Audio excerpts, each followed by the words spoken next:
회사 면접을 보러 갈 때 제가 겪었던 얘기예요. 대기실에서 여러 명이 모여 있습니다. 다들 자료들을 갖고 있어요. 그리고 난 뒤에 서로 얘기를 합니다. 어떤 거 나올까 어떤 거 나올까 서로 나올 질문에 대해서 서로 공유를 하게 되고 그거에 대한 정답을 또 공유를 하게 됩니다. 근데 제가 이렇게 살짝 들어봤더니 나오는 얘기가 뭐였었냐 하면 이 회사의 재무 구조는 어땠어? 그런 거에 대해서 얘기를 하고 있더라고요. 그때부터 제가 딱 들었던 생각이 있습니다. 아, 면접 준비를 잘못했구나. 회사가 원하는, 면접관이 원하는 대답이 그런 걸까요? 우리 회사의 재무구조에 대해서 한번 말씀해 주시죠. 이런 재무구조에 대해서 알고 있는지에 대해서 물어보는 걸까요? 물론 질문이 그런 거 나올 수도 있어요. 만약에 그런 질문이 나왔다 하더라도 면접관이 정말 그게 너무 궁금해서 물어보는 걸까요? 아니라는 거죠. 면접관은 이런 질문에 대해서 어떻게 대답할까 그 태도를 보게 되는 거예요. 이 사람이 우리 회사 재무구조를 잘 알고 있으니까 입사를 하게 되면 재무 건정성으로 해서 이 사람이 잘 할 수 있겠네, 그걸 보는 게 아니에요. 어떻게 대답을 하고 어떻게 그 상황을 내가 헤쳐나가는지 그 태도를 보는 겁니다. 재무구조에 대해서는 내가 모른다 하더라도 입사하고 난 뒤에 충분히 배울 수 있는 거잖아요. 그래서 제가 옆에서 생각했던 게 뭐였냐면 저걸 왜 공부하고 있을까? 저게 나온다 하더라도 굳이 저게 궁금해서 묻는 걸까? 그래서 제가 생각했던 건 그때 당시에 나 만약에 저 질문 나오면 오히려 좋겠어. 제가 생각했던 건 하나였거든요. 질문 나와라. 왜? 제 대답은 죄송합니다. 제가 아직 거기까지는 공부를 하지 못했습니다. 하지만 제가 입사를 하고 난 뒤에는 제 회사다라는 생각으로 하나하나 다 알아가도록 하겠습니다. 무엇보다 입사하고 난 뒤에 교육을 받고 수료를 하게 될 때 1등으로 상위권으로 수료하겠습니다. 진짜 그건 약속드리겠습니다. 그만큼 회사를 잘 아는 제가 되겠습니다. 지켜봐 주십시오 라고 대답할 생각이었거든요. 이런 거를 원합니다. 면접관은 정답을 원하는 자리가 아닙니다. 기억하시고, 면접에서는 정답보다 그 상황을 어떻게 헤쳐나가고 이겨낼 수 있는지 태도를 보는 자리라는 거, 능력보다 태도를 보는 자리라는 거 기억해 두시기 바랍니다. 네, 안녕하세요. 동혁선배입니다. 오늘은 면접은 이거 하나로 결정된다 라는 주제를 가지고 얘기를 해보겠습니다. 오늘 영상도 많은 시청 부탁드리겠습니다. 면접을 앞두고 정말 많은 사람들이 이러한 고민을 하게 되고 이러한 생각을 하게 됩니다. 제 주변에서도 그리고 제 댓글로도 많은 분들이 물어보는 게 바로 이거예요. 말을 더 잘해야 되나요? 스펙이 부족한 걸까요? 답변을 외워가야 하나요?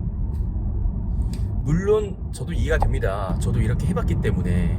근데 면접을 여러 번 저도 보고 면접 결과를 옆에서 지켜본 결과 확실해진 게 하나가 있습니다. 면접 결과는 여러 가지 요소로 갈리는 것 같지만 실제로는 한 가지로 정리가 됩니다. 대부분의 사람들은 면접을 시험이라고 생각해요. 문제가 나오면 답을 말하고, 말 잘하면 붙고 실수하면 떨어지고, 그래서 답변을 외우게 됩니다. 말투를 연습합니다. 실수를 안 하려고 노력합니다. 근데 면접은 그런 구조가 아니에요. 면접관은 이 질문에 대한 답이 뭐지? 라고 생각하지 않습니다. 면접관이 계속 보는 건 이거 하나예요.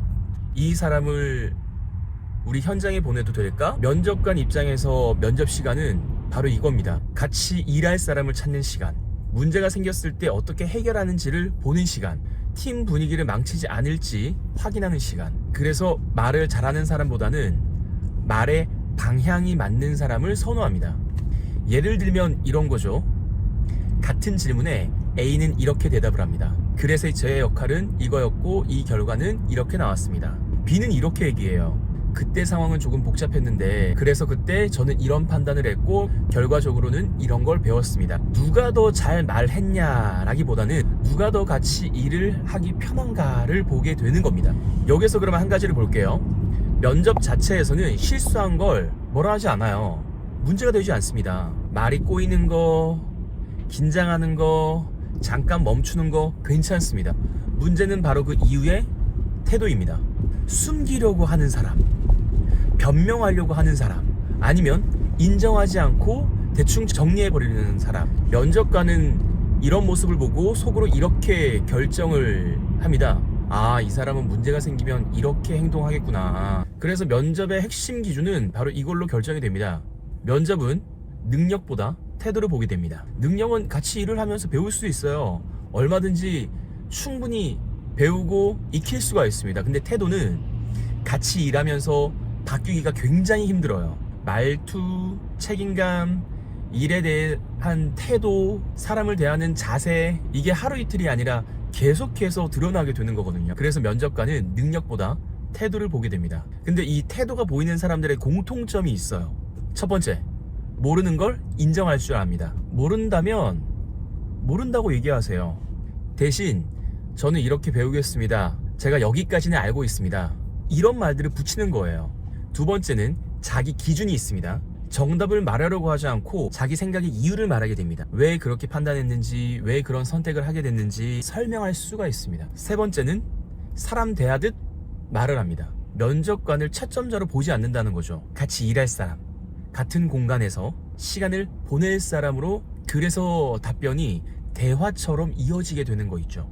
제가 아직도 기억에 남는 건 예전에 TV 프로그램에서 고등학생들이 회사에 취업 준비를 하면서 회사 대표와 함께 면접을 보고 함께하는 시간들을 방송했던 프로그램이 있거든요. 근데 거기서 제가 느꼈던 건, 와, 진짜 엄청 회사 대표나 면접관들을 어렵게 대하지 않고 편안하게 얘기하는구나. 면접은 저렇게 하면 잘하겠구나, 붙겠구나, 이런 생각을 했었거든요. 마찬가지로 어렵게 생각하지 마시고 대화하듯, 내가 이제 입사를 하게 되면 이분과 같이 팀장으로서 혹은 같은 팀원으로서 같이 일하게 되겠구나라는 생각으로 편하게 대하세요. 그러면 아마 대화도 면접도 편안하게 흘러갈 수 있습니다. 그리고 제가 앞전 영상에서도 말씀드렸던 것처럼 면접이 끝나고 난 뒤에는 기억에 남는 사람이 돼야 합니다. 면접이 끝나고 나면 면접관들은 이런 대화를 하게 되거든요. 오늘 말 제일 잘한 사람이 누구였지? 이런 얘기 잘 안 나옵니다. 스펙 좋았던 사람이 누구였지? 이런 대화도 안 나와요. 대신 이런 말이 남습니다. 아, 그 사람 있잖아. 같이 일하면 뭔가 그림이 그려지는 사람, 같이 일하면 뭔가 재밌을 것 같은 사람, 뭔가 하나라도 알려주고 싶은 사람, 그 사람이 최종까지 가게 됩니다. 늘 말씀드립니다. 면접은 시험이 아닙니다. 사람을 보는 자리입니다. 그래서 진짜 아무리 준비를 열심히 해도 준비 방향이 틀리면 계속 떨어지게 됩니다. 이 채널에서는 면접 학원에서 잘 가르쳐주지 않는 면접에 대한 현실 기준을 계속 이야기할 겁니다. 직업은 달라도 떨어지는 이유는 다 똑같으니까요. 그러면 이어지는 다음 영상에서도 면접 잘 볼 수 있도록, 그리고 원하시는 곳에 붙을 수 있도록 도움 드리는 영상으로 찾아오겠습니다. 언제든지 궁금한 점은, 질문은 댓글로 남겨주시면 최선을 다해서 안내해 드리겠습니다.